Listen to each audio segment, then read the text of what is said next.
Salutations, fellow idiots. Welcome to another episode of Nocturnal Emissions. Today, we are going to be exploring the full moon film, Dollman. I think that this is one that's near and dear to some of our hearts and new to some other hearts here, but it's going to make for a good discussion. Lots of cool things to discuss about this. There's just so many good talking points buried within this film, and we're gonna be uncovering those today. We are joined by my fellow schlockaholic co-host of the main show and furry friend in general, Cody, the Wolfman Tutor. Welcome back to the show, man. We've missed you. Yeah, werewolves in London. So this was your first time watching Dollman, correct? I'm pretty sure. If I watched it, it was a long time ago, and rewatching it didn't jog any kind of memory. Like, I've seen Dollman vs. Demonic Toys several times, which makes me think I would have seen Dollman, but if I did, I don't remember any of it. Well, I'm glad you were able to have, a first experience or another first experience with it. How did you find it in general? We'll do our first impressions first, then we'll run the trailer, do the tail of the tape thing. But I want to hear from you guys your first experiences with the film and all that. So, to me, it was okay. Not my favorite. Definitely not the bottom of the full moon barrel, but it was okay. There was some stuff in it I really enjoyed.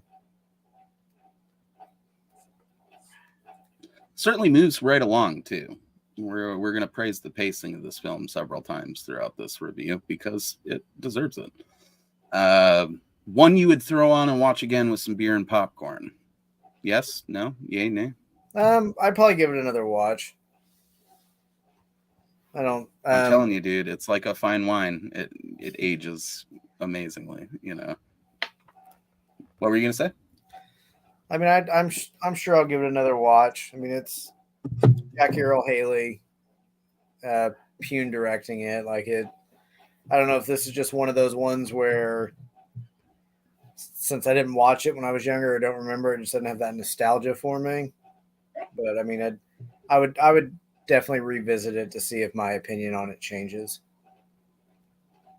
Right on. We might do that too. We're going to try to launch some watch party type of activities over here on the channel at some point down the road in the future, near or distant. I can't say what it'll happen. And Dollman will probably show up on there because it's an easy movie to just like drink beer and talk to your friends while you watch it.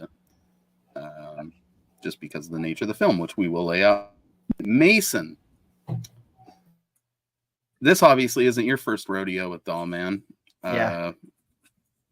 When did you first see Dollman, and what was your initial experience with it, and has it held up for you to this day? Yeah, for me, I kind of watched Dollman. Like, I kind of went doing a little binge watching of all the full moon films in the full moon archive box. It was actually after I watched the first three Puppet Master films, as that was kind of like the order. Like, started with the other box. I started with like the first three Puppet Master films, and then Dollman. And in a way, I thought it was a pretty cool film. It actually saw my first exposure to Tim Thomason, who we all will get to not only in this but also in the Transfers franchise, who was actually a pretty cool actor. And the Dollman himself was a pretty cool protagonist altogether. Together with the bad attitude and the gun which with one shot basically kind of blow you up instantly. So overall, pretty cool. Indeed. Do you still? I mean, has the film held up for you pretty well since that initial viewing of it back whenever that was? Yeah, pretty much. Yeah, it was still pretty good. Watch really up there as one of Full Moon's best films.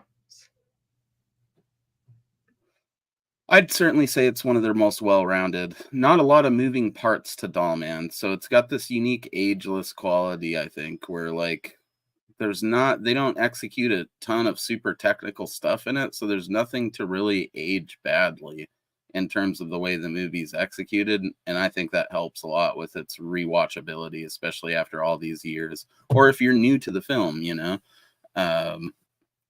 shit, there's full moon movies that they did even later that, like, in the height of their, you know, bank accounts and owning castles and being able to basically do whatever the fuck they wanted on this scale, that look worse than Dollman, you know. Like, the movies are just have not aged the best. But you know, that's part of Dollman's magic. Mikey, you definitely probably agree with Dollman. Yes, I am. As a matter of fact, when I first saw Dollman, I was like 6 years old when it first came out. Me and my uncle rented it at Blockbuster, and I watched it. And I watched it like maybe once or twice, but then years later, when I really got into Full Moon, I bought the VHS of Dollman on eBay, and I watched it. But then, like a year or two later, it came out on DVD, and that Dollman Demonic Toys DVD set with Dollman vs. Demonic Toys, and Demonic Toys. And I watched it, and the archive DVD set, and I got the Blu-ray, and I've been watching it for like years now. It's a real adventurous movie. Like, Dollman's in another planet. He goes to Earth, shrinks down 13 inches, and fights all the gangster guys. And it's really adventurous. I really enjoy it. It's one of the best movies.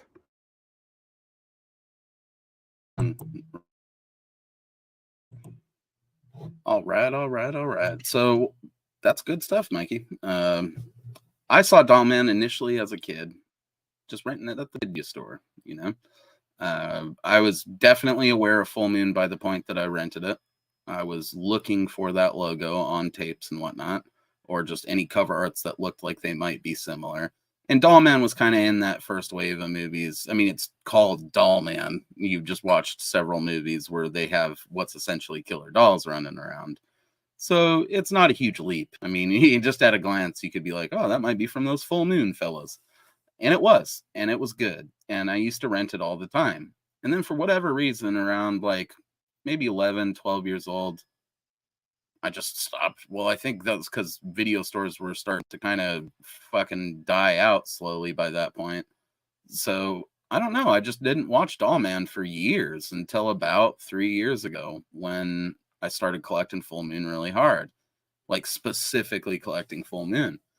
And I rewatched it, and I'll be damned if that old magic didn't come just right back, you know. So I've kind of I have a bit of that nostalgia for Dollman, but obviously not enough to have kept me like seeking it out to revisit it for the better part of 22 years, you know. But then all of a sudden, you know, I had a copy of the DVD because I was collecting Full Moon shit and watched it, and it's like the movie never left, you know. It's got that weird like ageless quality to it. It's just a movie from the 90s. It doesn't suck bad enough for you to be like, oh, I can't watch this, you know, but it's not good enough that you're like, man, this feels like it could have came out yesterday. It's just solidly solid. And I think that's what I love about Dollman. If you go through the history of me talking about Full Moon online, many times I've praised Dollman for being one of the most rewatchable Full Moon films and one of the most well-rounded Full Moon films. And I think I'm still standing by that even after this most recent revisit of it. It's just a movie you can throw on whenever, and it's going to be as good of a time as it was the first time you watched it, the second time, the 100th time that you watched it, you know. And I do think that that's down to the natural simplicity of the film.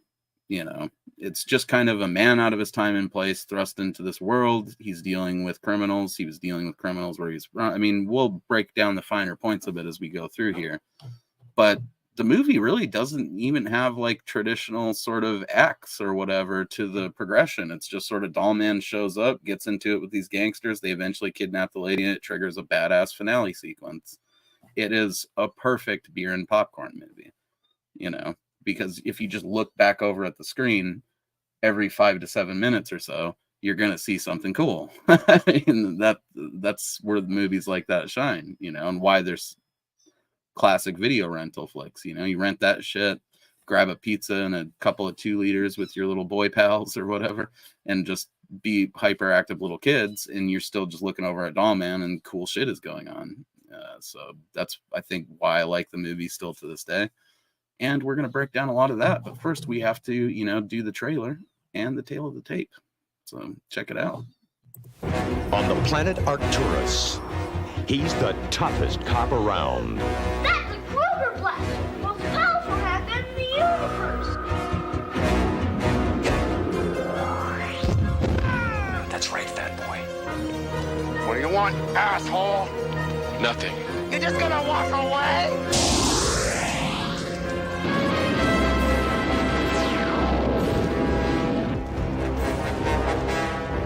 On the planet Earth, he's 13 inches tall.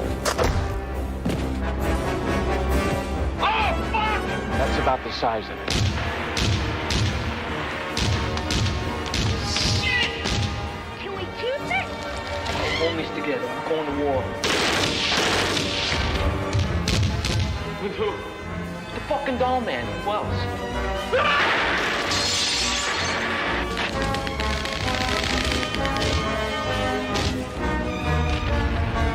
Hey, you in the wrong neighborhood?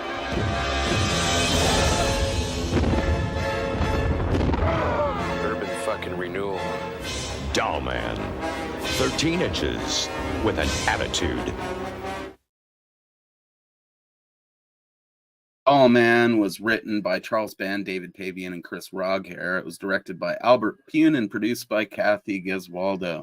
It had cinematography by George Moradian, music by Anthony Ripperetti, credited as Tony because that was hip as hell, you know.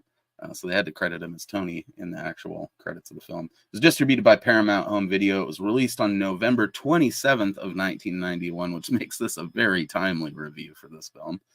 It's got a cool time of 79 minutes, and it stars Tim Thomerson, Frank Collison, Kamala Lopez, Humberto Ortiz, and Jackie Earle Haley.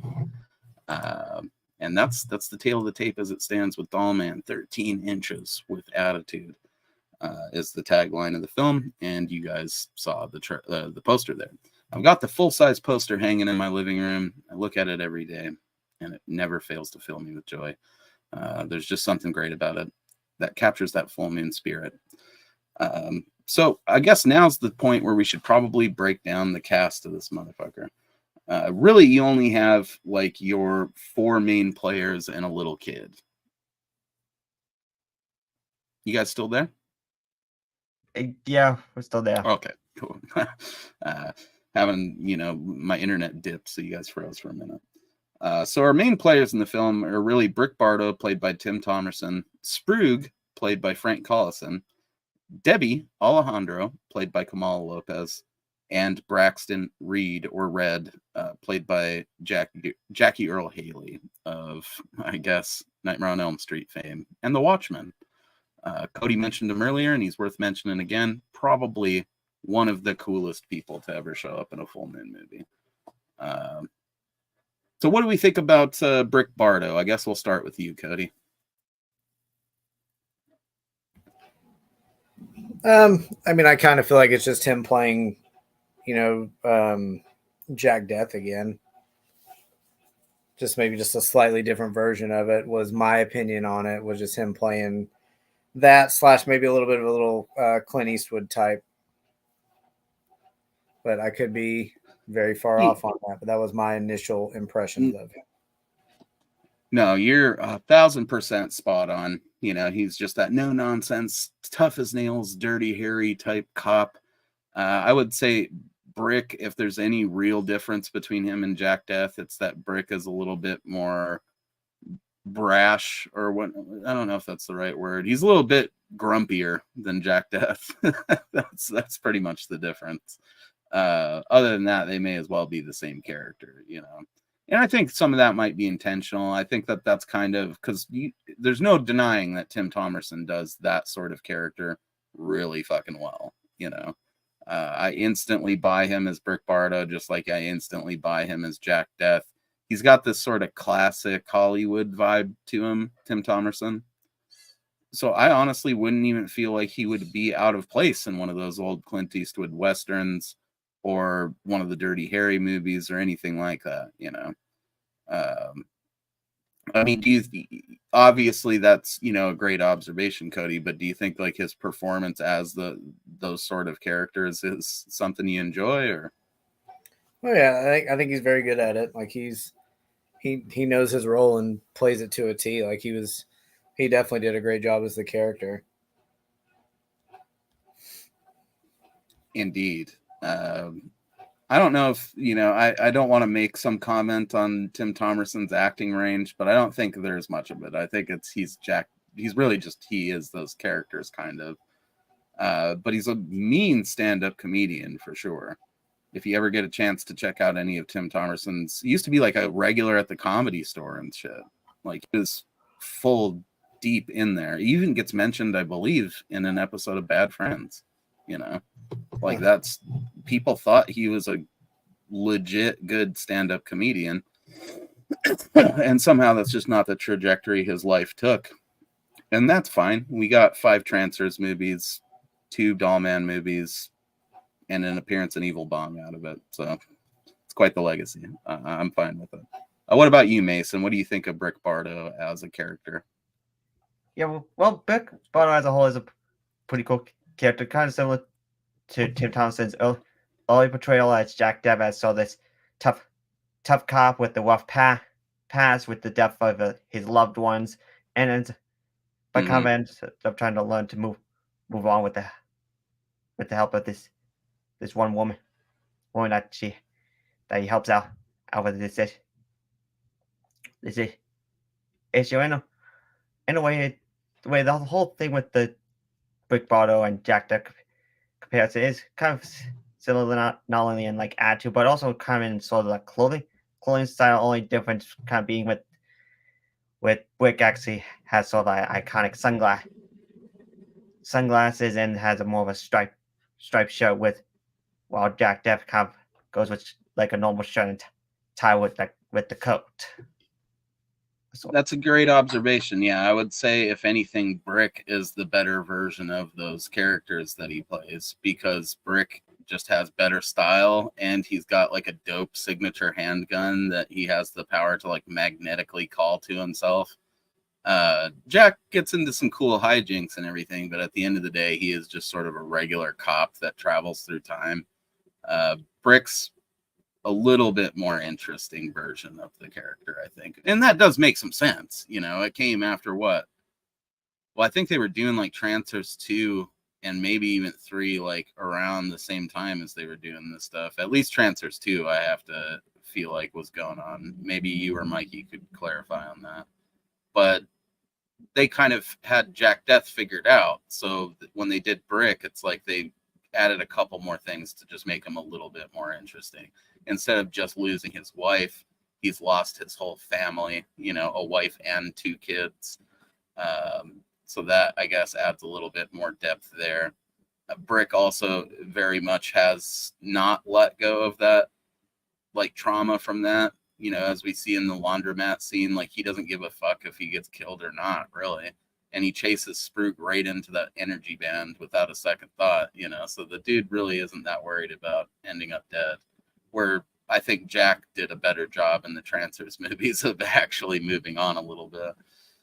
What about you, Mikey? What do you got any thoughts on the Brick Bardo character? Yes, as a matter of fact, Brick Bardo is a really awesome, tough character. Between him and Jack Death, I think Brick Bardo is the meaner, tougher, more aggressive. And the weapons too, like his guns. Jack Death has like a small regular pistol, and Dollman's got that big bromo blaster that you shoot the bad guy, he blows up immediately. But when Jack Death shoots, like he shoots the guy falls down, and the Trancer, he just disappears. But Dollman can just blast him, blow him away with his big bromo gun. And he's got the glasses, and it just makes him more tougher that way.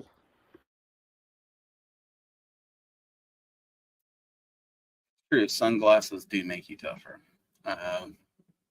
I like the whole dirty, hairy gun aspect of the thing. The Kruger blaster, the most powerful handgun in the universe. That's right, fat boy. It's quality stuff. The fact that he can recall it to himself too is pretty cool. I don't know if that, there was ever any intentions on explaining this stuff. You can kind of tell by the opening scenes of Dollman and how well fleshed out like this dystopian future world Arcturus that he lives on is, that I feel like they intended to maybe do more of these other than just Dollman versus demonic toys. Either that or the movie was just surprisingly well written in that aspect. But That's kind of an unsung part of Dollman that tends to get overshadowed by all the other awesome stuff to talk about. And that's that whole introductory scene to Brick Bardo and the world that he lives in, Arcturus. What do you think about all that, Cody, and the awesome, hostage situation that takes place there? It was fun. It was odd. Like he's, I guess, suspended or whatever, and then shows up with some laundry, I guess. Just completely ignores the guy hiding between everybody, and then I almost wonder if the guy wouldn't have said anything if he's just going to finish his load of laundry, because it seemed like he didn't really care at all that guy was there. But he, I don't know. It was gave a fuck. No.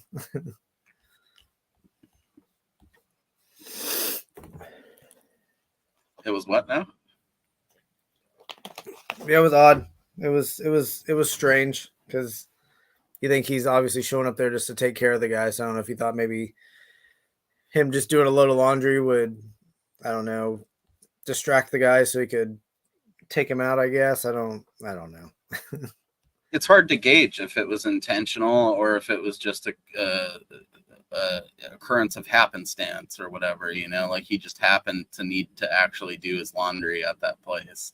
The intro sets up some unique stuff, a lot more exposition than you typically get in a one-off full moon movie.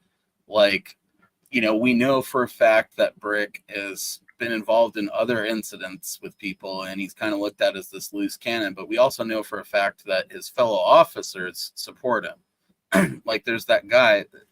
You can tell that this was meant to be more, too, by the fact that all these people have names that they keep saying to each other. Like, the one guy's name is, like, Sprackus or something, and then there's, like, the police chief guy and one other dude that is mentioned by name. And they're just mentioning names, meaning that, in my mind, there was some intent for these characters to mean more than just random intro fodder. But that, we know that, the chief's against him, the public's against him, the media's against him. We know that, his fellow officers stand behind him, because that Sprackus dude is like, oh shit, Brick's here, never mind. And he like breaks the antenna off of the thing so the chief can't bug them about it or whatever. Seems a bit rash of a decision. You could have just like turned the thing off, I suppose, but he breaks it. One of my favorite parts of that intro thing is where he tells him to take off those damn sunglasses. It's night. But just the whole thing is comedy gold as well. Like, he shows up in there, that as soon as that guy sees the crowd of hostages, like the random criminal that wanders in there, and then there's for some reason like just an inordinate amount of children involved in that scene. What the fuck is going on with all the kids at the laundromat? But then he makes the human shield out of the fat ladies, and as a fat person, I can laugh at this without feeling guilty. It's solid gold, dude, making the human shield of fat ladies. And then it pretty much culminates in, Brick scaring them so bad because he's like, I will just shoot through this fat lady, through you, and through the fat lady behind you. In reality, what we see with the gun later, we know that those kids in that fucking laundromat would have been absolutely splattered with hamburger had Brick decided to pull the trigger. But he didn't need to, because just the thought of that was enough to make two of the fat ladies go into cardiac arrest, fall down onto the perpetrator, and subdue him just by crushing power. I love every minute. Brick calling that kid fat boy multiple times over and over is just good stuff. I don't know. Mason, you got any thoughts on that whole intro sequence with Brick?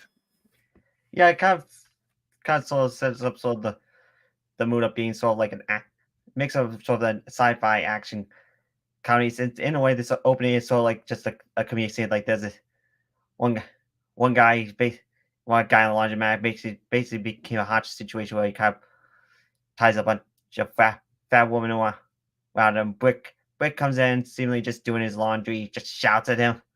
He just pulls out the gun. Kid goes, wow, that's the Kono trigger, the most powerful handgun in the universe. And Brick goes through this whole sort of gruesome description of what would happen when he pulls it. He'll end up going through the fat woman, then hit the criminal, then hit the other fat woman behind him, then the guy just gets crushed by the It's woman. amazing. Yeah. Dude, there's some subtle nods to it later when they're doing the news report and fabricating that the people died, where they keep referring to the fat women as like 1.4 of the deaths, like they're a person 0.4 because they're fat. It's so fucked up, but it's fucking funny. Man, such a good scene, and the way it's shot too makes Brick look scary as fuck with all the shit. That's such a dingy laundromat. And really, it is kind of our introduction to, I guess, the set design and world building of the movie as well, because I don't know about any of you guys, but I fully buy this as like a dystopian hellscape kind of future, almost similar to Judge Dredd. That's kind of the same vibes that I was getting from it when I was watching it. Mikey, what do you think about this intro sequence? I think it's a really cool intro sequence. Yes, it's really awesome. The criminal's running away, and the cops and helicopter chasing him. They put him in the light, and then he goes into the laundromat. He has the hostage situation with the fat ladies, and Brick Bartow's coming in, doing his laundry, and goes after him, and gets with the kids, and the kid says, "Oh, that's the Bruin bastard, the most powerful handgun in the universe," and it's funny when he goes, "Oh, that's right, fat boy." And then after that, he goes to the criminal, and he's about to shoot him, but then the two fat ladies fall right on top of him and crush him, and he's out. It's really good, really awesome, funny introduction. It cracks me up. It's really funny. Does anybody else sort of feel like every time I watch Dollman, I always think that ginger criminal guy that's running in there is like kind of has some Charles Lee Ray vibes. But if Charles Lee Ray was, if someone was doing like a parody almost of Charles Lee Ray, like the guy's just shouting insane stuff and looking weird. I don't know if it's just for some reason that makes the connection in my head. Know what I'm saying, Cody? You've seen Child's Play plenty of times. I mean, this was what, about a year afterwards, something like that. So, I mean, maybe 2 years. I mean, it definitely could definitely be a connection with that. He definitely has just kind of the off the wall ness of him, which you find out later on watching several Chucky movies. But I mean, I'm sure I'm jumping ahead, but the part where that guy's dying on the pool table, and of course he doesn't care about the guy dying, he cares about his pool table, because I'm not going to be able to get blood out of this. Like you could definitely come out of felt. You could definitely see some similarities there.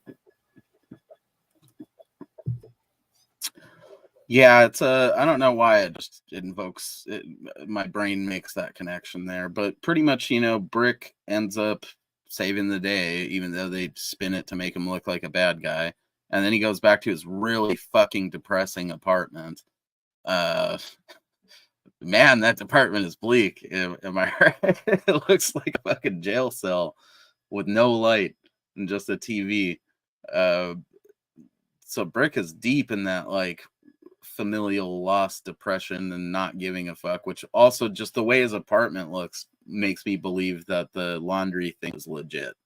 He's just like, I don't care. I'm just doing my laundry where I do my laundry. Whatever happens, happens, kind of a thing. But he ends up getting abducted by henchmen of Sprague, which is the next character we got to talk about on our list. We might as well talk about the character before we talk about the scene, because the scene is awesome. What do you guys think of Sprague? We'll start with you, Cody.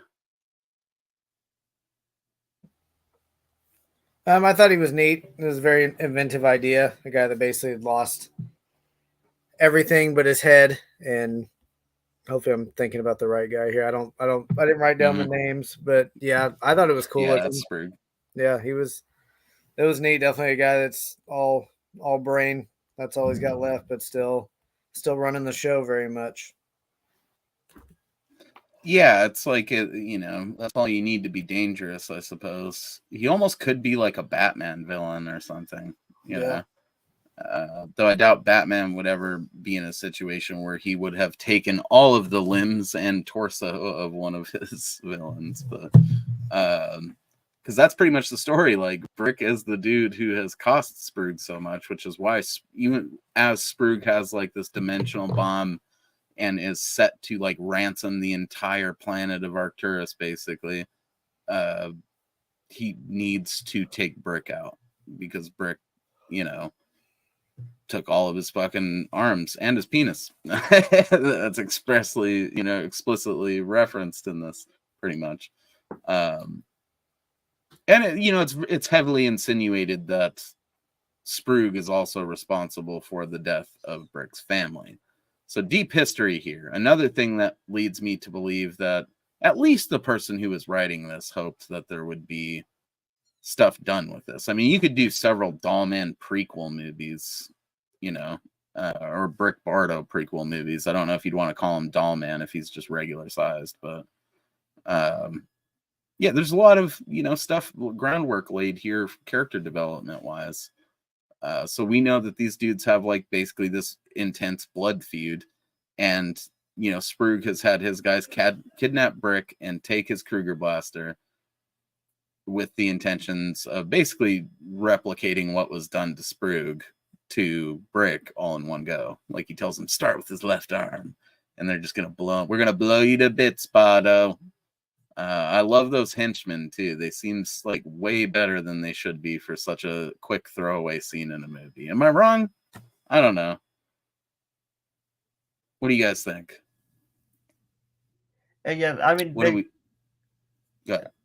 I was gonna say that the henchmen kind of seem like they put into like that kind of seemed like they would have been like long lasting supporting antagonists of the film, but of course they kind of ended up being taken out right in the scene itself.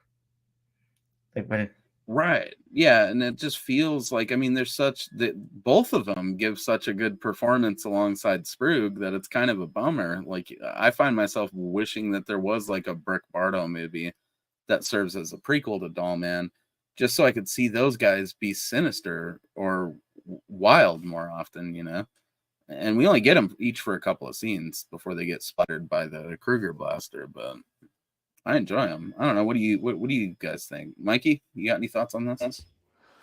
Yeah, it's really awesome. Really cool villain Sprug is. Yeah, he's just a head with a machine flying around. He lost the rest of his body to Brick Bardo, but he's like the head.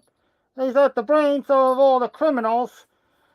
He gives out the orders. The criminals just do it. So he tells the one criminal start with his left hand, and the one criminal with the bromo blaster is about to start shooting Brick Bardo, starting with the left hand, but then Brick takes the bromo blaster with his right hand like a magnet, because the little circle opens up in the palm of his hand, and he takes the bromo blaster and shoots him away. Yeah, the two criminals are really awesome too. Yeah, I like them. It's a really awesome scene. It really is. He splatters those guys all over the fucking place. I've yet to ever have someone not have an awesome reaction to that when I've shown them Dollman. It's one of my favorite scenes to show people because it's so abrupt and extremely violent, And then it's followed up by Brick standing there while the dude's like smoking a cigarette still, even after being blown in half. And he's like, well, what are you waiting for, basically? You can't kill me anymore. It's honestly legit kind of disturbing, that scene with the dude blown in half. But also funny. So it balances out pretty well. I don't know, Cody, what you got any thoughts on this confrontation between them? I particularly like how the bombed out like ruins, and Mikey or Mason, you guys might know what I'm talking about here, but they used whatever this fucking area is that they use in Dollman that's got like all these broken down building complexes. They've used that in other full moon movies, much kind of like that power substation that we're pretty sure is in Bad Channels and in Crash and Burn, and maybe Seed People. But, I think this is one of those recurring occurrences of full moon sets being, or not even a set, like a location being used, right?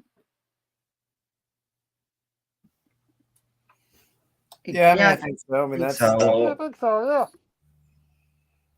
What were you saying, Cody? I mean, that's B movie 101 right there. Find a cool place, especially if it's free, and just exploit the hell out of it. Right. And they did, dude. I mean, like, you can tell in this scene that it's like they're shooting in an actual location, but then they're doing like that, I don't know what you call it, like that superimposing of a painted building in the background. So there's like layers to it. Like it's like real location, and then there's like some superimposed buildings in the shot and extra rubble that just really adds to it. It's pure movie magic, dude. And they're using like that old school sort of like, you know, film cell on top of film cell, or superimposing like King Kong style with this tiny Dollman effects and oversized sets. It's like it really is like an exercise in old school movie magic when you watch Dollman. But I love that Western vibe that the confrontation, that initial Sprug confrontation has as well. It really does capture that like Clint Eastwood. If a tumbleweed went rolling through the scene, I wouldn't even be surprised, you know. Sorry, Cody, I kind of stepped on you there. You got any other thoughts on that intro scene?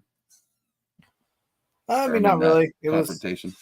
It was cool. It was nice seeing the guy like where it's his head and just like basically his body is just gone, and yet the guy's still running his mouth. It was I enjoyed it. It's good stuff. You guys got anything you want to add to that? Any notes on the sets or the, you know, the shots or anything like that, Mason? Well, I first seemed like the set pretty cool. Just this sort of old damn junkyard, almost like it was like Spook's personal hideout for the time being, as like with kind of coming from his interaction with Brett. Like every time they face each other, Spriggs ends up losing a part of his body, which after all those encounters, all that's left is a head just flying around this little machine. And I think that's like a mix between like close-up shots and like possible stop motion, or like, you know, like puppetry with the floating head. I don't think little bit, yeah. I think it's just a head armature on a little thing that they were able to like hang from some line, you know. And then the shots of Sprug actually being like a living thing, like the actor actually doing it, I think is just done with his head plugged into the thing, and then somehow making it look like he's not down there. One thing of note with the design of Sprug's little hover platform is that that's exactly how it would be nowadays with drones and everything. Like if you had to mount your head on a fucking floating platform, it's going to be a couple of drone motors, like circular drone motors to the side, or propellers, I mean. So that's exactly how you would do it, you know, which is kind of a maybe accidental advancement in aerodynamics that they made, trying to figure out how a, you know, floating head would float around in a film. Mike, you got any more, you know, any notes on this scene before we move on here? Yeah, I like the part when that other criminal with a cigarette in his hand is still alive. After he's being blown up, he goes, "What do you want, asshole?" And Big Brother goes, "Nothing." And Big Brother just thinks he's finished with him and starts to walk away. And the criminal goes, "You're just gonna walk away?" And just doesn't do anything. It's really cool. It's funny too. Just leaves him there. Yeah, fuck that dude. So I also really like the ship chase. You know, this kind of leads to the bulk of the film. This is, you know, Sprug takes off in his UFO and Brick hops in a ship and follows, and there's apparently this energy band that surrounds this planet of Arcturus, which brings into question whether or not their size actually changes when they come to Earth, or if Arcturus is a planet of small people, you know, if they're all that size. And the energy band is maybe what keeps them from growing any larger. I don't know. There's lots of theories you could have with it. His ship's computer, when he does land on Earth after surviving the insane scene where they're flying through this energy band, pretty much informs him that, you know, the size ratios have changed, but it doesn't explicitly say that Brick has shrunk. It just says that, you know, the people on that planet are bigger than him. And there is a point when he first meets Debbie, which directly fucking follows this scene, where he says, like, I hate giants, which, again, little seed planted there, calls into question, like, has Brick been on a different planet before outside the energy band where there was giants? Like, why would he refer to them as giants and specifically say he hates giants if he didn't consider big people to be like a separate, you know, race of people that he'd encountered before? Did any of you guys pick up on that?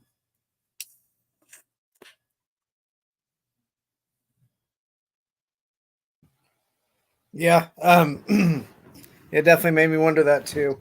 And also that would make it kind of easy to do spin-offs and sequels. Could it be his other travels and whatnot?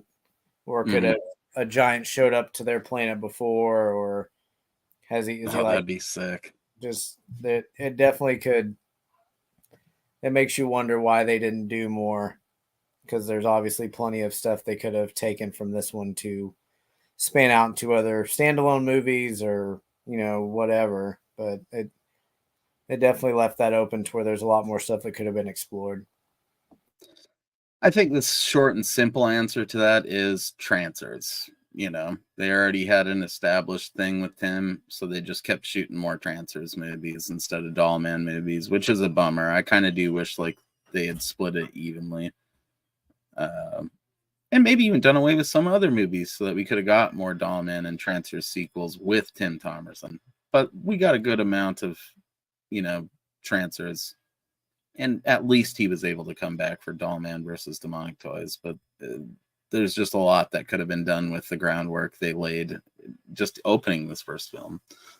What about you, Mason? You got any notes on that kind of stuff? Yeah, I think it's along the lines of maybe like October, they kind of go through sort of like one home to hopefully get to it, which means that somehow like October must have been like so like years away from like the regular solar system, so possibly like the other planets like they are actually like smaller than the ones of Earth, or and there might be like other aliens that are actually like the size of regular humans but giant to Brick's people like, yeah, right. Go ahead. Sorry, I was just agreeing with you. Yeah.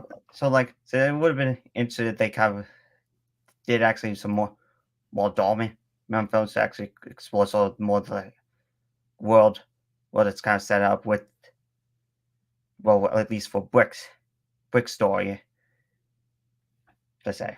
Yeah, it opens up some interesting possibilities, to be sure, that, as we know, were never explored, because this is the only Dollman movie we get outside of really what amounts to a short film with Dollman versus Demonic Toys.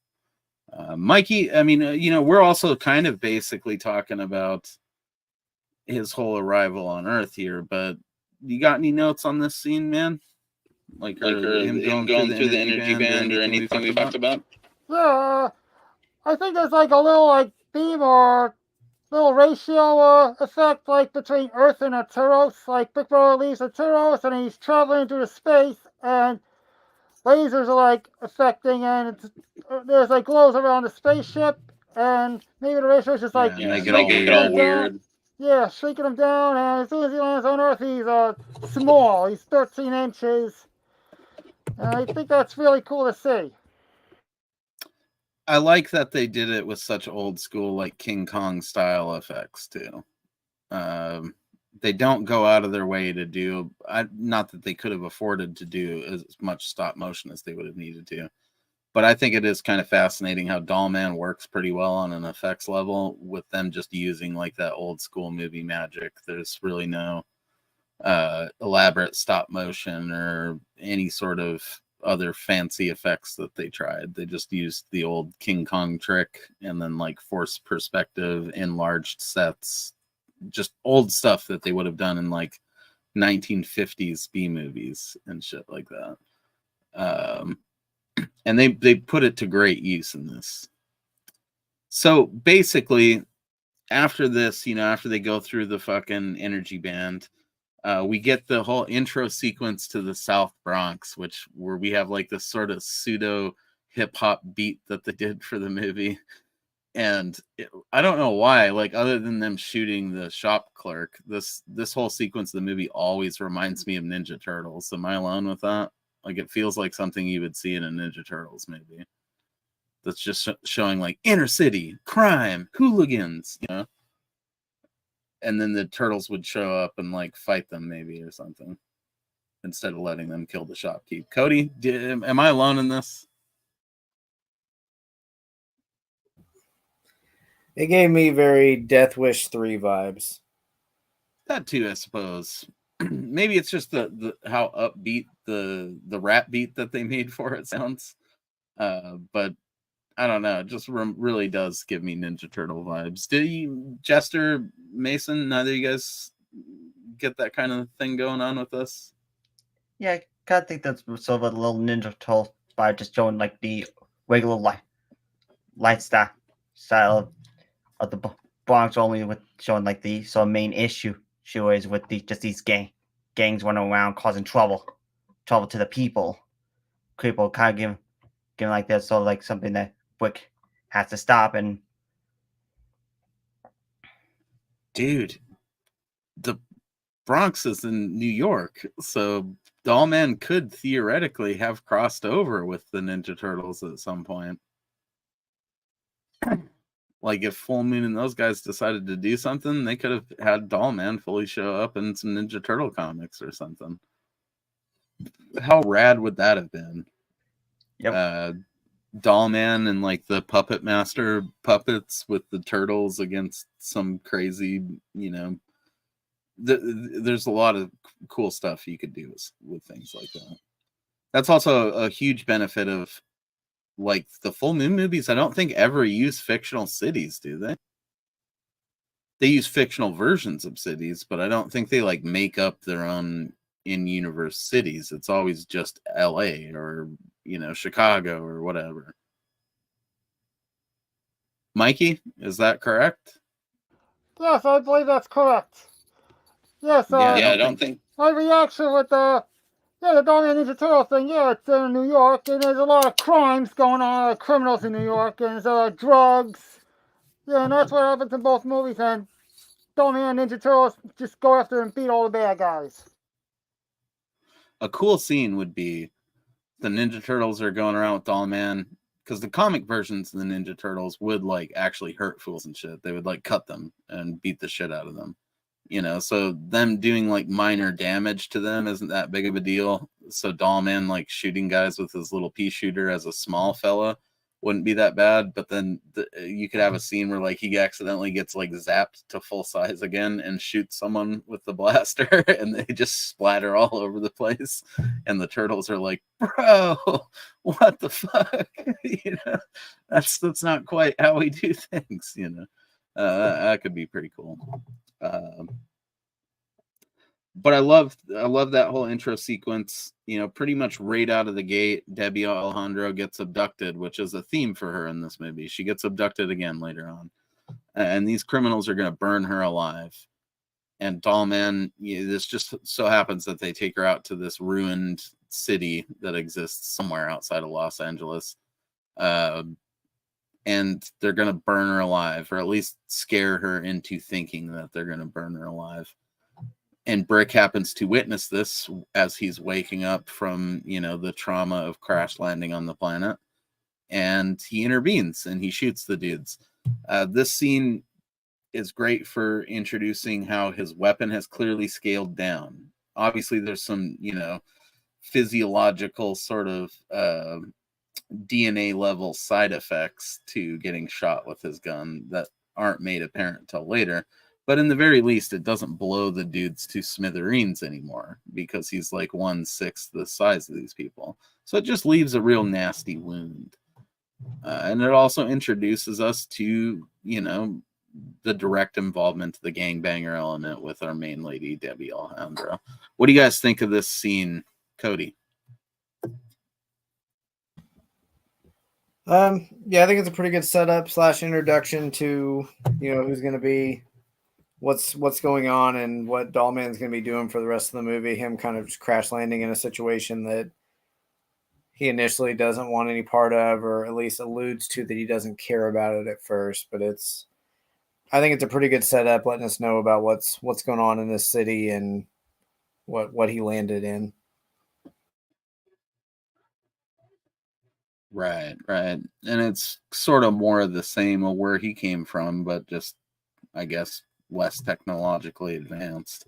What about you, Mason? You got any notes on this? Yeah, This in a way, portion of it's shit? sort of an interest that kind of goes along with sort of the main conflict and how Brick gets involved in it, and sort of the introduction to the our main female lead Debbie, who Brick and slowly ends up forming a bond with after he mostly saved her life, not really intentionally, mostly just cause of action. Actually, kind of bring decides to bring her to her apartment with her kid. In the line like he might ask. So he ends up kind of cleaning this city with the whole gang stuff going on. Or I try kind of hopefully make it like a better plays as everything's basically gone to crap. Right, right. Debbie's intro is pretty phenomenal as well. I mean, she is not your standard leading lady in a horror film or whatever, sci-fi film, even a full moon movie. Debbie's pretty unique. I mean, she's kind of tough as nails herself. I absolutely love the intro scene where she just beats the shit out of that drug dealer and like kicks him off the block, and she keeps it pretty cool for most of the movie. About the only time she's freaking out is when they're gonna burn her to death or whatever. Which most people, no matter how tough you are, you're gonna be like, okay, that's beyond toughness. No one wants to burn to death, so you might panic a little bit. But even later, when Braxton takes her hostage, she keeps it pretty cool. She doesn't really need Brick. She's been fighting this battle long before Brick showed up. I mean, our whole intro to the character after this scene is also showing how she's like part of this neighborhood watch committee. She's not afraid to call the cops out on their lack of doing anything.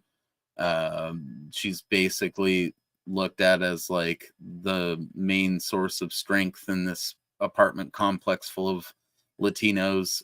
This also deserves some recognition for being like maybe one of Full Moon's most sort of culturally sensitive movies, because later when they tried to do like urban movies, it was basically like, okay, we're just doing movies with all these black people and we're going to call them urban classics or whatever the fuck, or big city productions. And maybe not best of intentions, but not the most sensitive. And Dollman, it just happens naturally. Like there's a huge Latino presence in this movie. And that's sort of where the story centers, is in this apartment complex after you get through the initial scenes. I think that, Brick saving her and her finding him in like a concussed state definitely contributed to her just bringing this alien man and his spaceship home to her son, which is where we're introduced to Kevin. What do you guys think of Kevin, the little kid in this movie? Cody. I mean, he's fine. Just, normal kid. Thinks mom's coming home with a toy for him. And then, of course, when mom's not around, is inviting everyone in the apartment complex to come look at this new thing. So, I mean, very, very typical kid. I dislike Kevin intensely. Just right out of the gate when he's like trying to just pull that fucking ship out of his mom's hands while she's protesting, and he's just not listening, and then he just keeps inviting people over to gawk at Tim Thomerson, and he's kind of obnoxious. That's again typical kids are like that sometimes. He doesn't mean harm, he's just being a little ass. it does lead to some comedic moments with Tim Thomerson, though. I think we did on accident kind of skip you and Mikey on your thoughts with Debbie. What do you guys think of Debbie, Mason? I mostly Debbie was a pretty cool and independent character. Kind of in a way similar to Lena from Francis film being the sort of me, being this sort of leeway to Brick trying to learn to move on with all of her past, almost getting like reminiscence of his past loved ones as when showing her and Kevin kind of in a way sort of like in a way Brick kind of remembers his dead wife and kid per se. Like I like to say she's kind of strong. She was able to fight off her own with some of the game members that try to bother her and having this sort of backstory to kind of relate to them, with her husband actually being a part of a gang once, which I don't know if they actually explain in the film, but I think he was like a part of Braxton's group, as it seems to they be were like, friends, I think, is what Yeah. she said. Like they were like homeboys or whatever. Yeah. And her husband ended up getting killed. But to his credit, Braxton is even pissed at his own gang for like targeting Debbie.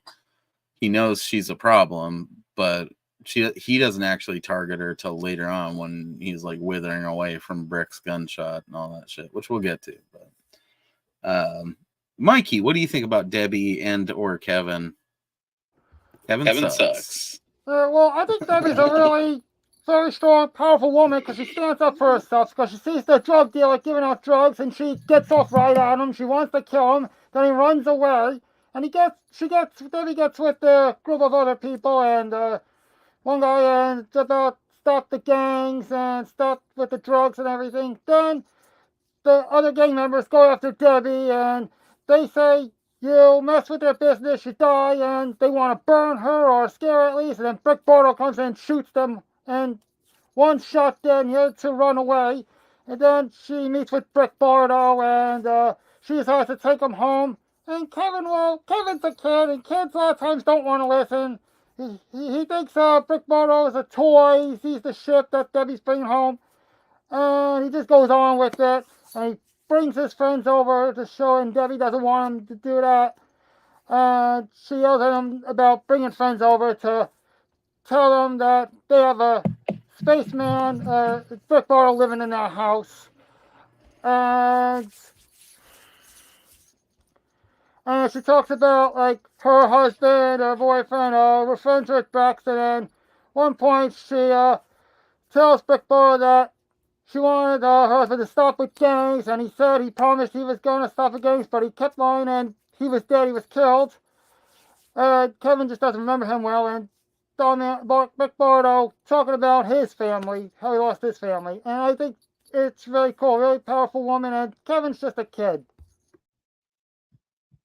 Yeah, it's hard to hate a kid too much, man. I mean, I do vehemently dislike the character in the film just because he's obnoxious, but I get it. That's typically how kids were also portrayed in movies back in the day, right? Like, I feel like it's only recently with shit like Stranger Things and then the movies that have came after that where we get kids in horror that aren't totally fucking annoying. Am I wrong in thinking that? No, I don't think so. I mean, it's pretty much. Yeah. Go ahead. Sorry, Mike. I just said same here.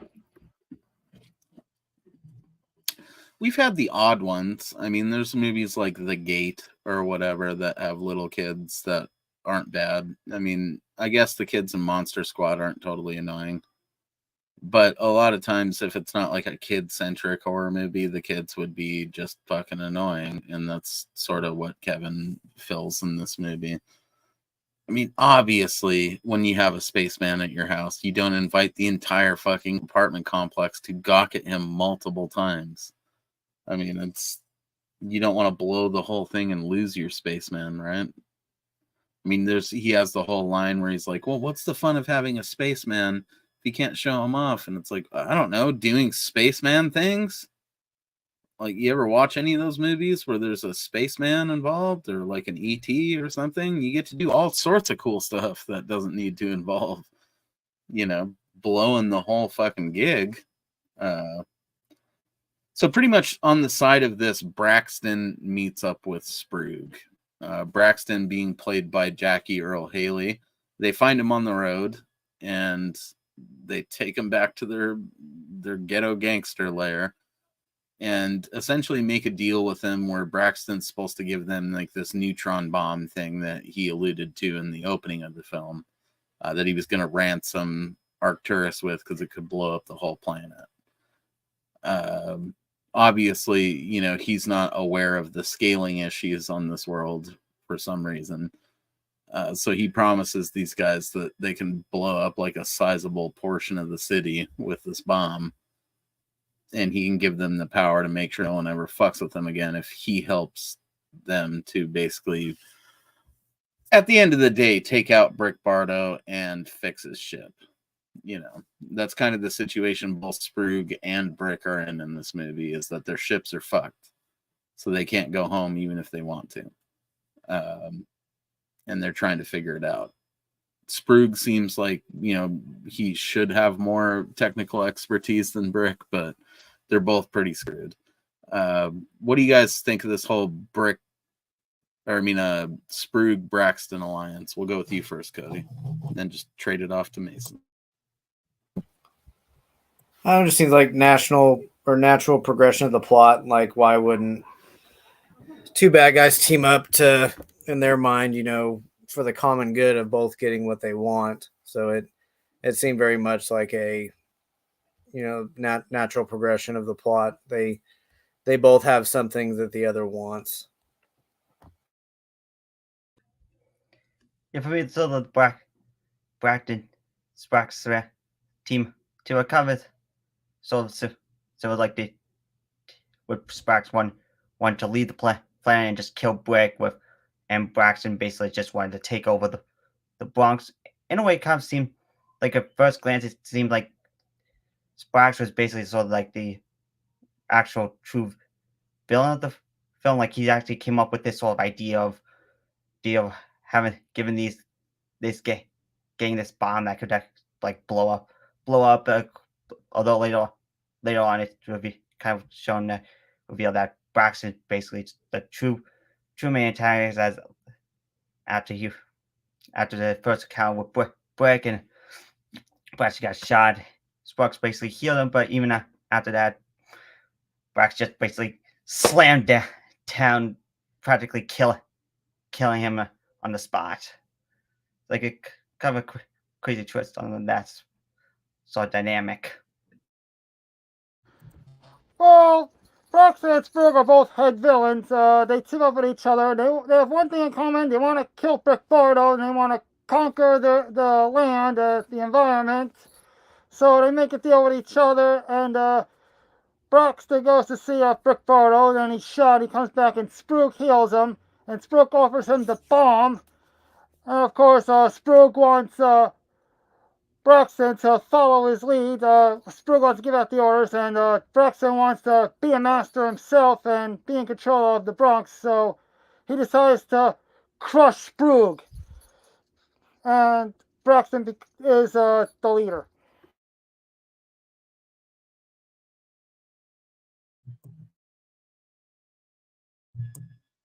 Yeah, it's a very interesting dynamic that it sets up in this movie. That is pretty unique to Dollman. Do we have like dueling dueling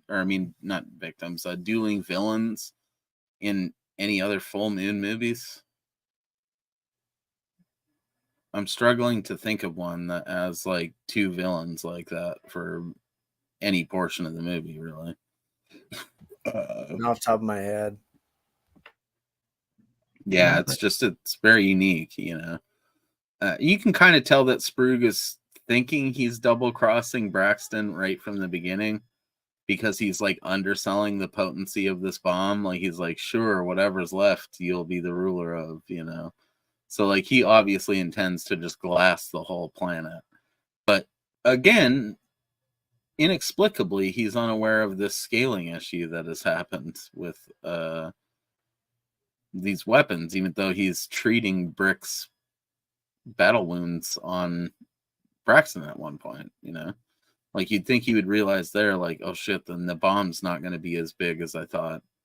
So maybe I shouldn't try to overplay my hand here. But he makes the mistake of, like, trying to force, you know, Braxton to work for him. And that's the last straw, and he just gets squished. But it is pretty cool. I like their whole meeting. I like every scene that they have together. And I think Braxton kind of becoming the main villain of it. Like, a lot of other movies would have had Sprugg eventually fuck over like the big people and become the main villain, right? But in this, Braxton is like way too unhinged and nuts to do that. I mean, this is a dude who shot one of his own henchmen because he bled on some pool table felt, you know. So not the guy that you should logically challenge to an ego contest by telling him that he works for you now. Definitely didn't work out for Sprugg. Though I hold out hope that the miracles of modern science could bring Sprugg back for another movie. I mean, he could take some of that brain matter and that face and put it in a jar or something. So pretty much all this leads to, like, you know, Braxton confronting Debbie at her apartment about Dollman fucking shooting his henchman, you know. And he still doesn't quite believe that there's a tiny man behind all this, even though he met another tiny man, which is weird. But Dollman lights him the fuck up. I love that whole apartment bloodbath, because when you see that opening exploding shot scene of the movie, right, like where they're having that confrontation in those bombed out ruins or whatever, and Dollman splatters those dudes. You don't really see anything like that afterwards in the other kills. Like when he shoots the dudes when he first arrives on Earth, they just sort of fall over with bullet wounds in them, you know. So you're thinking maybe they blew their whole load effects wise on that. But then when you get to that apartment bloodbath, it just validates the whole movie for me. Like, okay, yeah, the gun might not blow him to smithereens, but he's still gonna make quite a mess with this thing, you know. And he ends up, like I said, lighting him the fuck up, clipping Braxton in the process.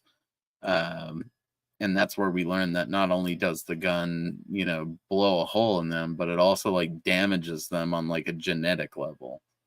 What are your thoughts on this? Cody, we'll start with you.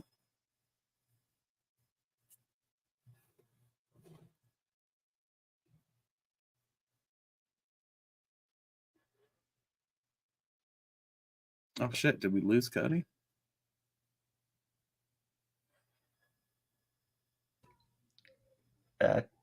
Cody, you there? All right, we'll go with you.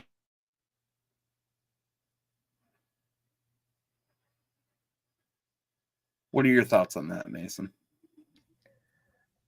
Well, I think overall, all that little apartment scene was, in a way, is a pretty cool actually kind of sort of like the first encounter between Brick and Braxton.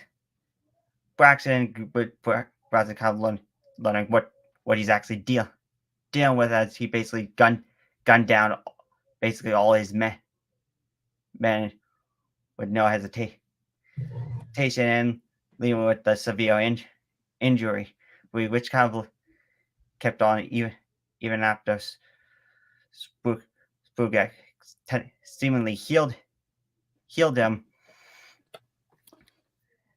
And of course, the aftermath with Debbie's basically self-war, cleaning up the apartment and the blood on the wall. So and sort of a comedic effect to the scene, just how just one woman just casually just cleaning blood off the walls after like a big shootout. Yeah.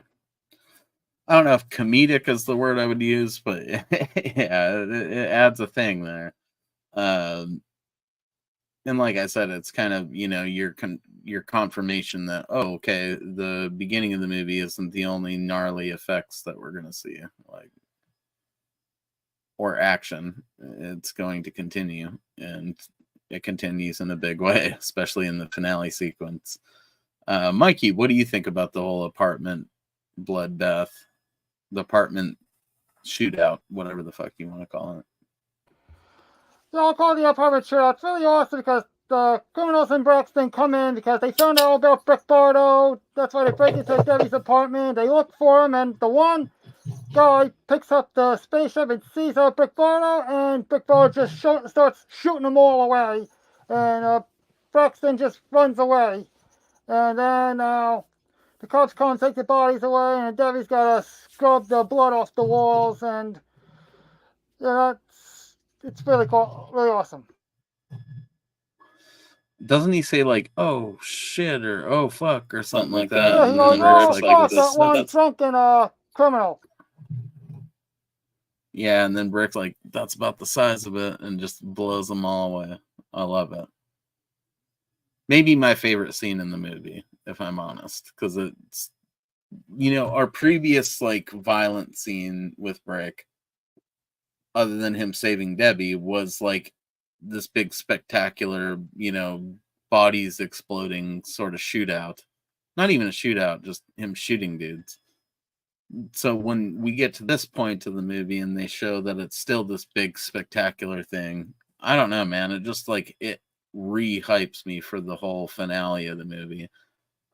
Like now I've seen Dollman so many times, I know exactly how it goes every time that I watch it. So I know that stuff's coming. But this is like that halftime show of the movie, where they're like, you get a quick apartment scene, fucking shootout, dudes getting clipped and blood splattering all over the walls and awesome squib effects and everything.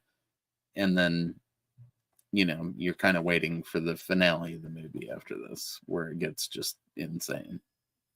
So yeah, pretty much, that goes down.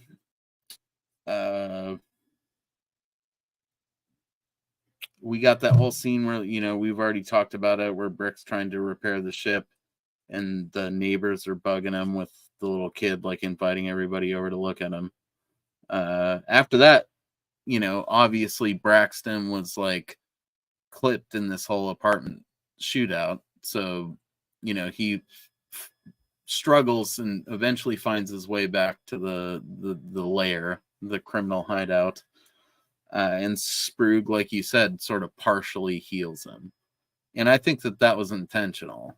I think that Sprug healed him just enough, but held back so that like the dude would have to have some allegiance to him. So they kind of double fuck each other there in a way that's so like satisfying and subtle that it almost reminds me like Japanese Yakuza movies that I've seen and shit.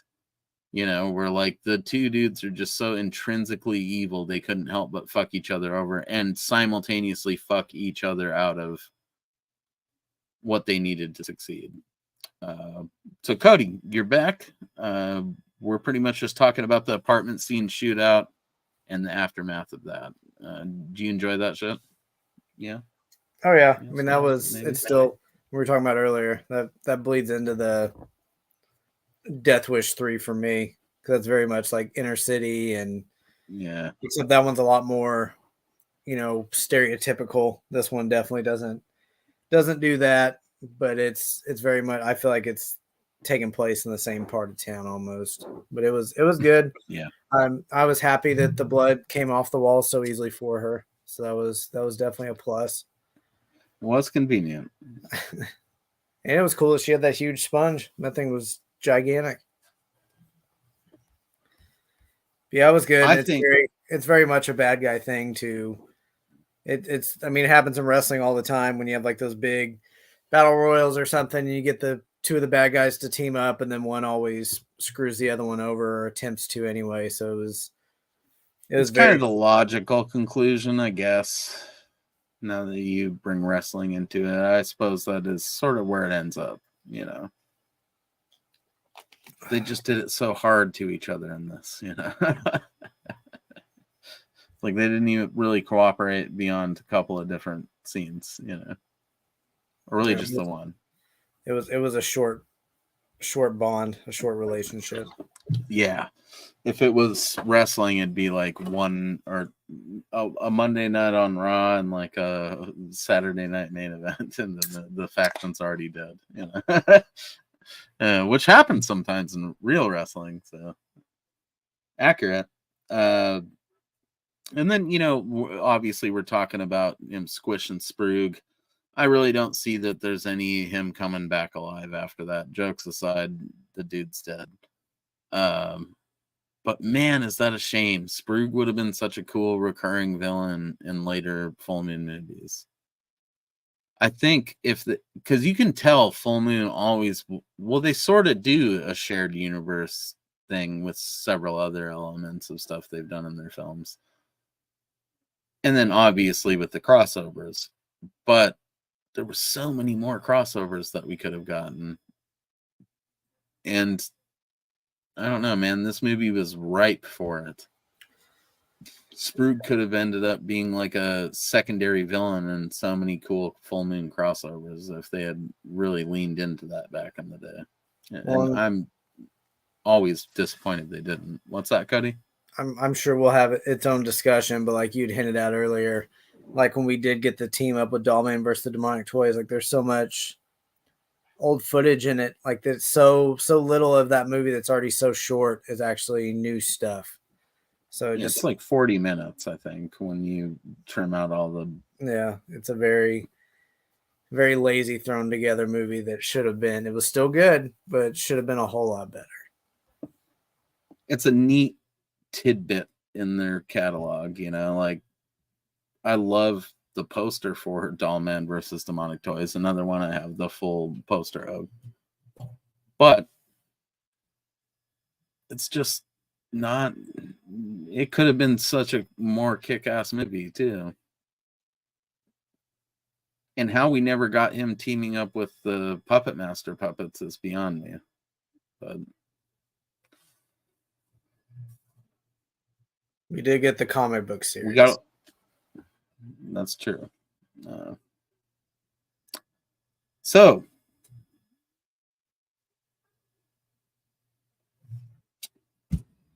there is that whole scene pretty much right after this where Deb and Brick exchange backstories, and we learn that they both lost families to crime. I mean, they essentially have the same backstory. Brick's backstory is an enhanced version of the Jack Death backstory, where instead of just losing a wife to crime and the people he pursues as a cop, Brick lost his whole family, you know, so it's just him. And that's why he's like a darker version and, you know, a little bit angrier version of Jack Death.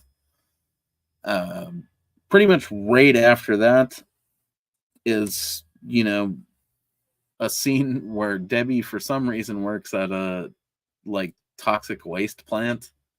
I feel like the whole thing was concocted just to have that joke where she says that she doesn't date the mutants at work. It's the only part of Dollman that makes me cringe every time that I watch it. But then it makes me laugh at the end where that lady's like, I'd love to see a 13-inch man. So, I don't know. I simultaneously hate it and love it. Do you know what I mean? Cody, are you relating to any of this at all? Yeah, I mean it's very, I don't know if you call it cliche, but it was very much seemed like that was put in there for just a couple throwaway lines to maybe make the movie a little more lighthearted or throw in some funny stuff or additional funny stuff. But it was, he definitely could have done without it for sure. It was almost like it was filler on a movie that didn't really, I mean, it was normal runtime, so it's like you really didn't need those extra 3 or 4 minutes of a scene. Yeah, I mean, like it felt again like it was, the scene was written around that dumb joke. Like, I don't date the toxic mutants from work or whatever, because she could have delivered all those other lines to anybody anywhere else. It could have been on like another one of those scenes on the bus where she was talking to other people from the neighborhood. but they put it in like this radioactive waste treatment facility just to have this line where she says that she doesn't date the mutants from work, and then the radioactive waste stuff never comes back into play in the plot of the movie. Like, I could see if it was like some way that, you know, Sprugg figured out how to make himself big again, or use it to make some weapon or something, you know, like if they had involved the radioactive waste in the rest of the plot, it would have made sense. But it really did feel like it was just written in there so that they could have that joke about the mutants from work. Even though the funniest part of the scene is just her friend saying, I'd love to see a 13-inch man. You know, again, that could have happened on the bus and it probably would have felt like even sleazier and funnier, right? I don't know. What do you think, Mason? Also, howdy, Michael. Yeah. Lovely Yeah, I can to see what see you mean. as In always. a way, that little scene with felt kind of more like Bill. I mean, in a way, my minutes is so like that's just a toxic waste might play a plot like me. Maybe something like in the final counter with Brax, maybe Brick would end up like shooting a toxic gas tank that sprayed Braxton in any way could like causing him to sort of melt like a sort of like a part of his face, or maybe or like his hand or body, but in a way it's sort of like more used as more like animal like hardness to the film. Like in a way, the film always sets up that it's sort of comedic now. It's sort of like the sad, but also some scenes like the opening scene with at the laundromat. So yeah, Right. Yeah, it is fun. It's just very nonsensical, and like I said, the first part of it kind of makes me cringe, but then we end on a good joke. What do you think about it, Mike? Do you have any notes before we move into what we're all really here to talk about, which is the finale sequence of Dollman? Well, yeah, like it kind of cringes me, that scene with the toxic scene. They could have used that toxic waste. Let's say Brickball shoots a can, a toxic pops out and catches one of the bad guys and criminals, melts them away, and kills them, or burn to death, or something like that. Yeah, it could have been used.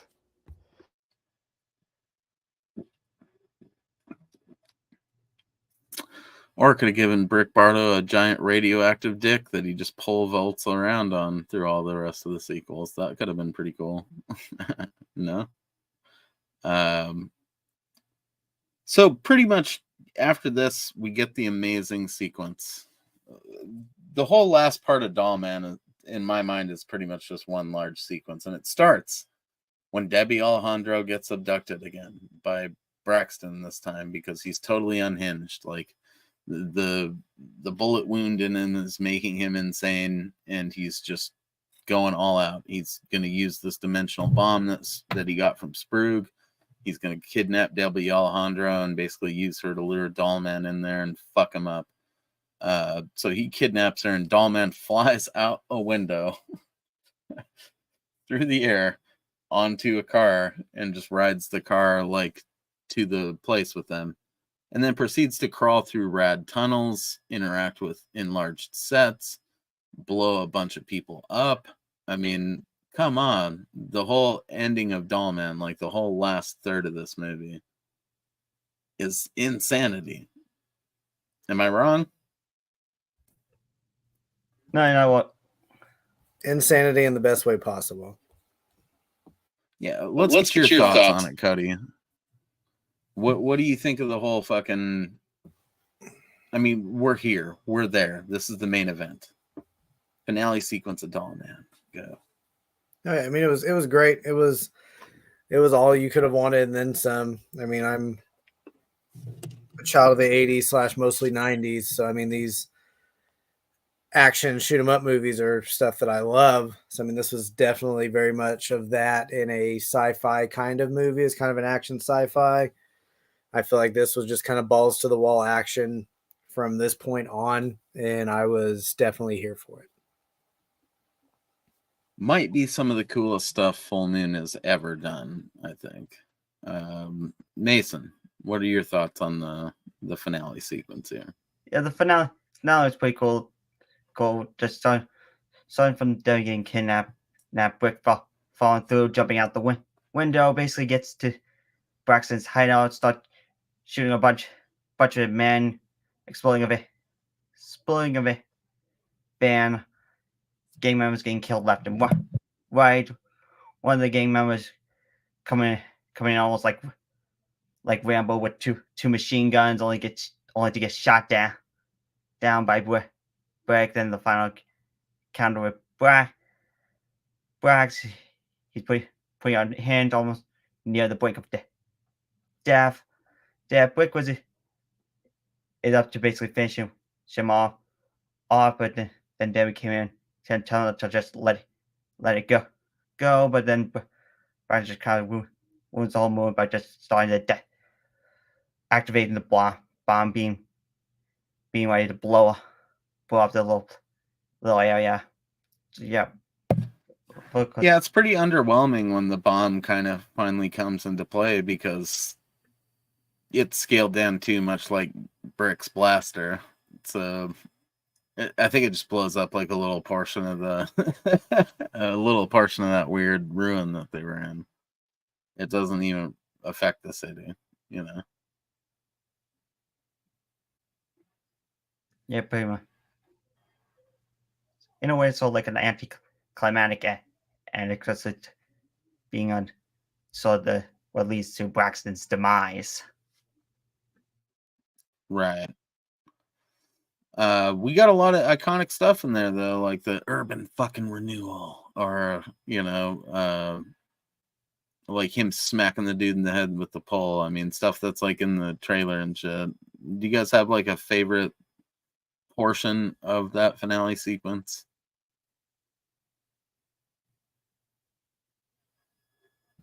Mikey, you go ahead. Oh yeah, my Mike. Yeah, my reaction to the finale. It's really awesome because Debbie goes home from work and then Braxton abducts her and the kids and the people all around the spaceship and the apartment, and Big Brother yells, "Get away! Hurry up!" because something's up. They got Debbie and Big Brother's got to finish what he started, complete his mission, goes out the window, lands on the car, goes after all the bad guys, and he's in the junk area. He shoots all the bad guys down here and there. Then he gets with Braxton. Braxton tries to shoot him, and then Brick Bartle shoots Braxton's arm off. Wants to finish him off, but then the other gang monster comes in, tries to shoot Brick Bartle with two guns, and Brick Bartle shoots him down. And then Debbie comes in and just says, "Oh, let it go, it's over." But then Braxton comes in with the bomb and sets it up, and Brick Bartle and Debbie escape. It's really awesome. Awesome finale. Yes, really good. Do you have a favorite bit in it? Like a favorite part of it?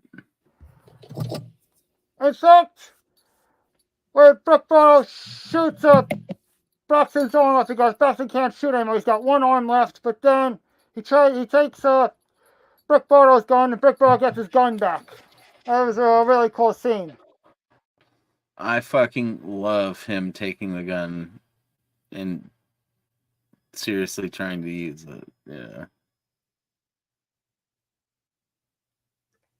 Yeah, I kind of think that might be my favorite more to it. Braxton just kind of takes Brick's gun and plans on just basically shooting him with it. Now, not really knowing that Brick's basically able to get the gun back pretty easy with his little like force. I love it. And also the one scene with that one goon that goes all like John Rambo with the guns, only to get killed pretty easily by Brick. Right. I think just the reason that the tiny gun thing is my favorite is because it's so ridiculous and it's played so seriously. That, man, I mean, he's got the tiny gun. Yeah, it's awesome with that little tiny gun. Yeah, like you could be shooting anything with that. It's great. So I guess we're in the final stretch here. Cody, starting with you, what do you think of the overall performance of the cast in this script? Or I mean, this film. Do you think that they did the best they could? Do you think it was, what are your thoughts?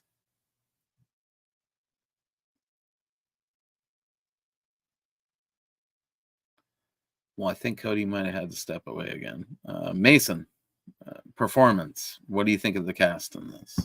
Well, I think the cast was pretty cool. I mean, Tim Thompson was basically sort of the highlight of the film, which is his tough guy, cop attitude, and the Brad from the actors for them were pretty great. Kind of come up pretty intimidating, especially Braxton basically becoming more unhinged as the film progresses. And the actor Debbie was pretty good, coming up as slowly as independent woman just trying to fight out the gangs that are kind of ruining her town.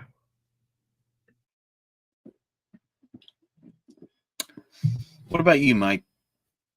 I think it's really awesome. A great performance with Vic Bartle being a real tough cop, aggressive, and Braxton did a real awesome lead bad guy, and Debbie being really strong, standing up for the safety of her town. It's really awesome. Awesome performance. Right. Cody, what do you think of the performance in this film as far as cast chemistry and everything like that? I mean, it was okay. I don't want to sound like I'm expecting too much, but I mean, it was fine. He's very much still the loner that I think he started off as. So I don't know that he changed very much, but I didn't feel like that anybody's interactions took away from the movie, but it was fine. Right on. I think the cast chemistry is pretty dope in this. I mean, you really have like just 4 or 5 people reacting to each other. I mean, there's a ton of other people in this movie, but the bulk of the key scenes are just those same 4 or 5 people reacting to each other, and their performances are all pretty goddamn serviceable or even kind of great. I really like Debbie Alejandro in this movie. I think that she's one of the coolest like leading ladies Full Moon's ever had, especially in any of their 90s movies. But we don't really see a whole lot of her outside of just being like a lady that exists in this movie. I can't recall. Did she do anything else? Maybe Mikey or Mason know, but she should have been brought back for other stuff. I could have seen her being a really cool vampire or something like that. Maybe that even happened. I think that, overall the cast is strong because the cast is light. This whole movie really is pretty simple when you boil it down. I mean, the whole movie is like Dollman, Debbie, Braxton, and Sprague reacting to things that they say to each other or do to each other. There's not a lot of plot to it other than that. We broke it down sufficiently in like the first hour of this, so and that was like spreading it out. Dollman's a pretty simple movie, and I think that's what makes it fucking rock. What do you guys think about the cinematography? Like the way the movie was shot, any camera effects that they did in there, trickery of that stuff, and or special effects. What do you guys think about that stuff? Cody? I mean, for the times, for being a low budget movie, I thought it was fine. I think they did the best with what they could. It was, I would say, nothing to write home about as far as over any other B movies, although I've definitely seen worse, but it was pretty up there with the movies they were doing for Paramount at the time.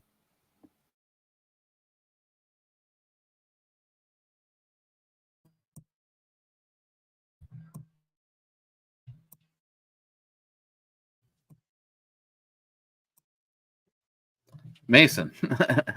Sorry, man. Just round robin stuff. If I don't say it right away, I'm having a hard time with this thing. So. Yeah, okay. Well, for me, this image copy was pretty good. Good, mostly kind of takes sort of like the old timey 1933 King Kong techniques by just sort of like this sort of green screen, green sort of fact with having to make brick smaller compared to other humans, as well as showing like sort of like over the shoulder wide shots kind of showed like the sort of the size difference he is compared to everyone else. And the set designs, like you said, were pretty good. Kind of goes to sort of that damn Bronx feel to the movie. So yeah.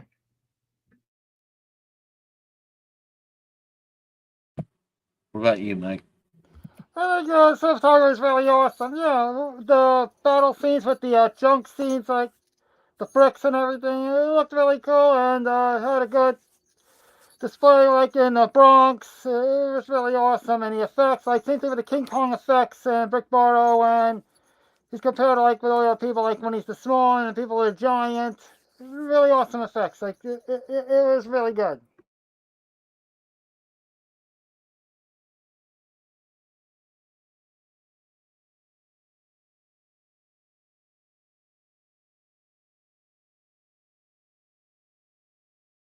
Your mic's off. We can't hear you. What do you guys think of the music in this thing? Because at the end of the day, there really is like two pieces of music that are Dollman. You know, you got the main Dollman theme that plays through the whole intro of the movie, like the opening credits, and then you've got that like city theme, which is the vaguely hip hop sort of Ninja Turtles montage thing. What do you guys think of that stuff, Cody? It was fine. I didn't really pay too much attention to it, so I guess that could be a good and bad thing. I don't feel like it took me out of the movie, but also it didn't really take me into it. I will say when they did like we're showing you where he's going and like kind of the theme of the town and everything, I think that was very, very, it fit in pretty well, but it was fine. Full Moon's definitely done some better soundtracks for sure, themes, whatnot. Mason, what about you? Yeah, for me, like both the opening, the main theme and the ending credits theme are really, really good. Especially like the main theme is still sort of like kind of gives sort of the feel of the movie, also, and it's sort of Brick as a character as sort of like just this rough cop who's from like another planet with the do do do pum pum pum kind of get that sort of feel. As for the rest of the soundtrack, it's all right. Like now, as I kind of get other film tracks, but like I said, at least like the main theme and the end credits theme were pretty iconic in their own rights. Yeah, I would agree. I think the main theme has like a weird, almost Italian, like 80s Italian horror vibe to it, you know? It's got that strange, like, wow, wow, you know, like it's got like a weird vibe to it. I love it though. The Dollman, that main like suite, is one of my favorite pieces of music Dollman's ever done.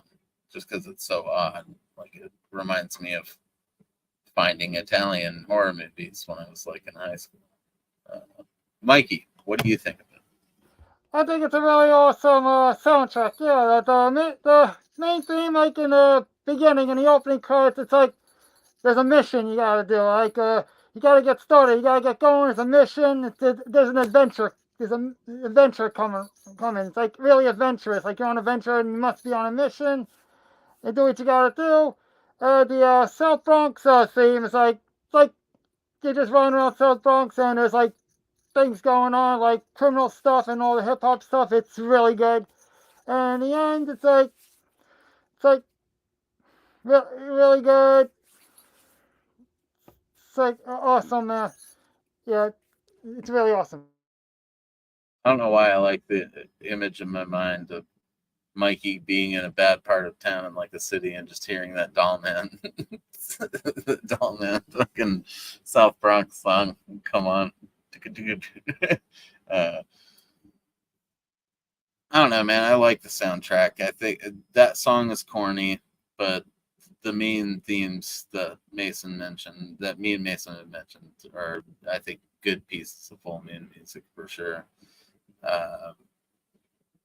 Overall, I guess, what would you say about Dollman? And would you recommend someone watch it? Cody, we'll start with you.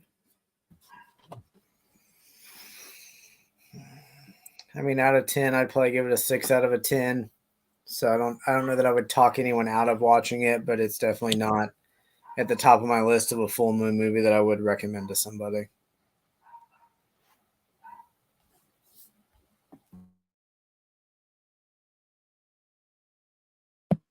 Fair enough.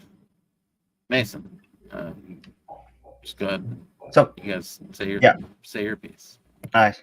So overall, it's a pretty good film. Like, plus it's like one of my personal favorites from full moon. Even in a way, I might end up giving it an 8 out of 10. Since overall it was a pretty good and simple film. Tim Thompson's Brick Bottle is pretty iconic as all of his sort of performances are full moon. Main themes is awesome, and the climax is pretty sick. So overall, yeah, good film. Yes, I would give it an 8 out of 10 as well. It's really very good movie. It's like an adventure, like coming from another planet, going through outer space, landing on Earth, landing on a town where it's all like criminals and everything, and you get with people and you see criminals and you just blast them away. It's really awesome movie. It's really adventurous. It's like an adventure, and yeah, I would recommend Dollman to everybody I know.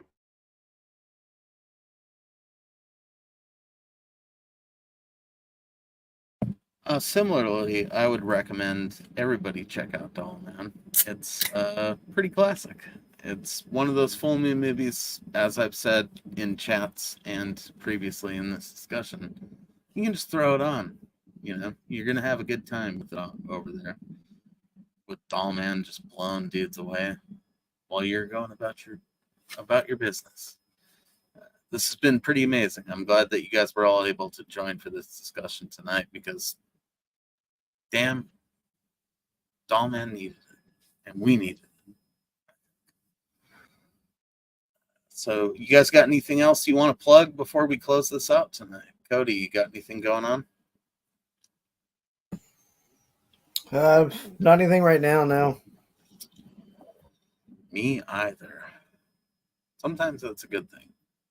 Mason, what you got going?